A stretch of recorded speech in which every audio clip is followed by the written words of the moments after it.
Celui dont le courage n'a pas d'égal malgré son jeune âge. Toujours là quand il faut, c'est Astro, le petit robot. Celui dont on est fier d'être l'ami du bout de la terre. Le formidable, l'incroyable, c'est Astro, le petit robot. Le formidable, l'incroyable, c'est Astro, le petit robot.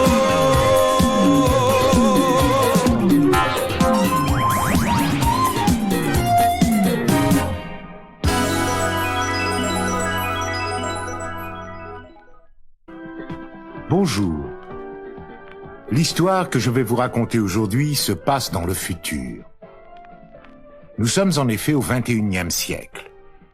Et dans son immense atelier laboratoire, le professeur Balthus, le savant le plus célèbre de Futurapolis, semble désespéré. C'est mon 4e échec. Je ne comprends pas pourquoi je ne parviens pas à concentrer et maintenir assez d'énergie dans ce robot pour qu'il ait toutes les qualités surhumaines que j'avais prévues. Enfin, je sais pourtant que je suis sur la bonne voie. Oui, entrez. Bonjour, papa. Ah, bonjour, mon petit. Mais que fais-tu ici? Tu sais que c'est interdit? Je suis venue t'embrasser, papa. J'avais envie de te parler. Au fond, je suis content de te voir. Tu sais que j'ai encore échoué? Oui, je sais, mais ce n'est rien de pas. Tais-toi, Plume. Ici, on ne fait pas de bruit. Mais papa, permets-moi de te faire une suggestion. Tout le monde tente comme toi de produire un robot surhumain. Pourquoi n'essaierais-tu pas pour la première fois de créer un robot enfant?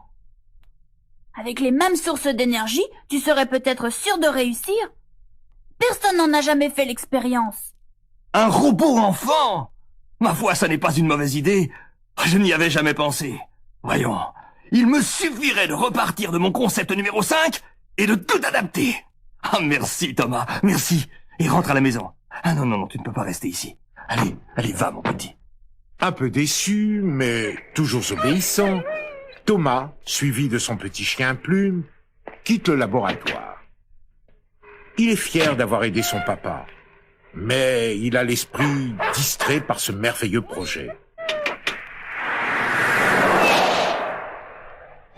Hélas, dans l'une des principales avenues de la ville, son léger véhicule est télescopé et totalement détruit. Thomas est inanimé. Malgré tous les efforts des médecins, il ne peut être ramené à la vie. Et le chagrin du professeur Balthus est immense. Mon petit Tommy, tu avais raison. C'est maintenant plus que jamais que je dois construire un robot enfant. Mais je le ferai à ton image. Exactement à ton image. Il sera doté d'intelligence comme toi. Mais il aura une puissance surnaturelle. C'est sur cette détermination que le professeur Balthus, conduit par l'énergie du désespoir, se met au travail. Réfléchissez encore, professeur. Ce que vous tentez est très dangereux. Les pouvoirs publics sont alertés, ils n'approuvent pas votre projet. Je suis seul juge du danger. Tant d'énergie contenue et concentrée dans un petit robot peut conduire à la catastrophe. S'il échappe à notre contrôle, tout peut arriver. Non, car il s'autodéterminera et se guidera lui-même. Il sera un robot doté d'intelligence. Pendant des jours et des nuits de travail sans répit, le professeur Balthus fit naître peu à peu, grâce à son génie et sa volonté, un petit robot dont l'aspect extérieur était exactement celui de Thomas. Quand l'œuvre fut achevée, elle était parfaite. Nul ne pouvait deviner que ce robot n'était pas, en apparence du moins, un enfant comme les autres. Répète après moi. Je vais t'apprendre notre langue. Bonjour. Mon nom est Thomas. Bonjour. Mon nom est Thomas. C'est merveilleux, tu as la même voix. C'est merveilleux. Tu as la même voix. Le petit robot, doué d'une intelligence très supérieure à celle d'un enfant, faisait d'heure en heure des progrès qui tenaient du prodige. Mais il apparaissait aussi que la force surhumaine dont il était pourvu le conduisait à des actes inhabituels. S'il avançait un peu vite et cognait de son pied un meuble ou une chaise, il les brisait, comme du bois d'allumette.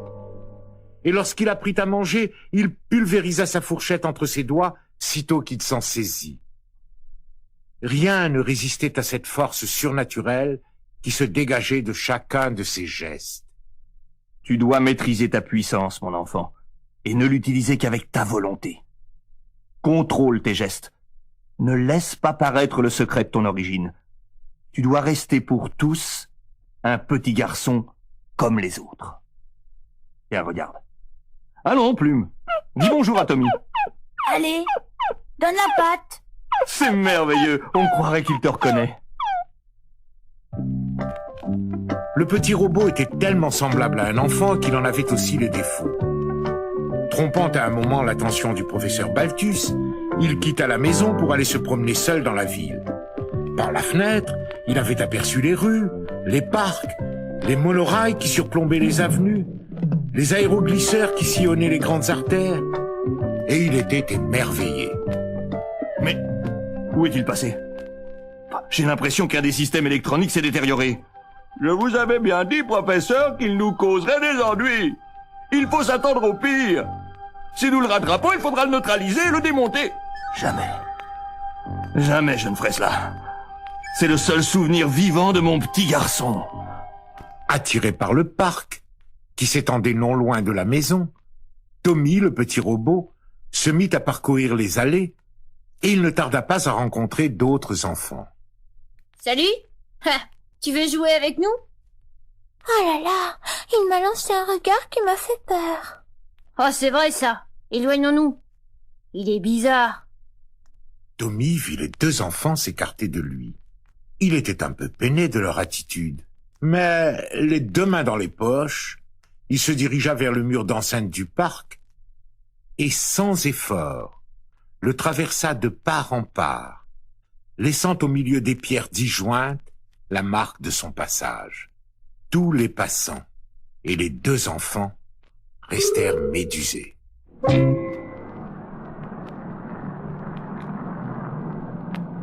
Le petit robot s'engagea sur l'avenue qui bordait le parc. À cet instant, il entendit des cris de terreur autour de lui. Oh mon Dieu, attention, attention! La poutre se détache! C'est le filin de la grue qui lâche! Sauf qui peut! Elle va nous écraser! La flèche d'une grue gigantesque qui surplombait un chantier à plus de 30 mètres de hauteur s'était bloquée au-dessus de la chaussée. Et au bout de son filin, une énorme poutre d'acier déséquilibrée se balançait, prête à choir sur le trottoir encombré de passants. À moi de jouer. Je peux rattraper cette poutre. Ah, je sais que je le peux. Le petit robot actionna les deux réacteurs qui étaient placés sous ses pieds. Et comme une fusée, il s'éleva aussitôt dans le ciel, dans une trajectoire fulgurante. Il atteignit la poutre, la rééquilibra de ses deux mains et disparut dans un nuage. Aucun des témoins de cette scène ne pouvait croire ce qu'il venait de voir. Mais nous avons rêvé! Est-ce possible? Un enfant robot! Oh oui, sûrement. C'est incroyable. Incroyable! Oh là là, vous avez vu? Il sillonne le ciel à la vitesse d'un astre! C'est à cet instant que Tommy aperçut l'aéroglisseur du professeur Balthus. Affolé par la disparition de son petit robot, le professeur avait apparemment perdu le contrôle de sa machine. L'engin semblait prêt à exploser. Ses tuyères crachaient des flammes inquiétantes. Courage, papa! J'arrive! Tommy, enfin, je te retrouve! Les flammes entouraient l'engin. Tommy le côtoya un instant dans les fumées incandescentes, ouvrit le sas et tira le professeur qui suffoquait déjà. Il le déposa bientôt sur la pelouse. Ah, mon enfant, C'est moi qui t'ai donné la vie et c'est toi qui viens de me sauver. Ah, mais désormais, chacun dans cette ville connaît notre secret. Tu n'es plus en sécurité. Mais pourquoi, papa? Je suis bien capable de me défendre. Et puis je ne veux de mal à personne. C'est vrai, mon enfant. Mais tu es tellement exceptionnel que chacun va vouloir s'emparer de toi. Alors que faire? Tu ne vas tout de même pas me neutraliser? Jamais, mon enfant. Tu es l'image de mon petit garçon. Tu es mon petit garçon. Je vais t'éloigner pour un temps de Futurapolis. On t'oubliera. Et quand nous nous retrouverons, nous ferons ensemble des choses merveilleuses. Et c'est ainsi que le professeur Balthus organisa dans le plus grand secret le départ du petit robot pour une longue croisière à travers le monde. 1000 aventures nouvelles l'attendaient. Et celui que la légende allait appeler Astro n'avait pas fini de nous étonner. Nous le retrouverons bientôt.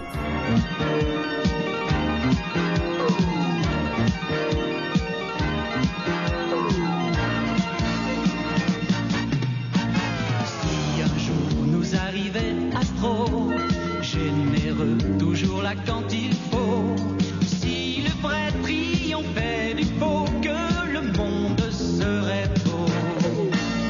Si Astro pouvait rester tout le temps, il n'y aurait plus jamais de méchants.